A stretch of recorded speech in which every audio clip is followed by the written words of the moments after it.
घर के सामने से गुजर रही थी तो सोचा राबिया का घर देखती चलूं। दरवाजा खुला था तो अंदर चली आई।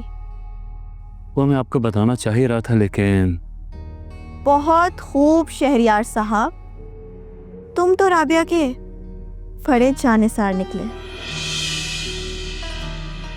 अब शायद इस घर की केयर टेकिंग कर रहे हो। अब मैं आपको क्या कहूँ? क्या कहना है? सब कुछ तो नजर आ रहा है। धोखा, फ्रॉड, झूठ, बेईमानी, एहसान फरामोशी। ऐसी कौन सी खूबी है जो तुम में नहीं पाई जाती? ये आप गलत कर रही हैं। अच्छा, मैं गलत कर रही हूँ? एक धोखेबाज इंसान जिससे मैंने लाखों का नहीं करोड़ों का फायदा दिया है, वो मुझे कह रहा है कि मैं गलत कर रही हूँ। मुझसे छुपकर तुमने राबिया के घर की डील फाइनल की और उसे हासिल कर लिया और अब उस घर में रह रहे हो। शहरियार, तुम्हें क्या लगता है मुझे पता नहीं चलेगा? बड़ा दिल है भाई तुम्हारा। ये घर मैंने अपनी बेटी के लिए दिया है। शहरियार, याद करो, ये घर लेने से पहले ना मैंने तुम्हें कहा था कि ये घर तुम्हारा हो जाएगा, तुम इसमें रह सकते हो। भाई, जब मैं खुशी खुशी घर देने के लिए तुम्हें राजी हो गई थी तो ये सब करने की क्या जरूरत थी तुम्हें? मैडम रुखसार, राबिया वैसे भी ये घर आपको बेचने को तैयार नहीं थी। तो तुम किस मर्ज की दवा थे?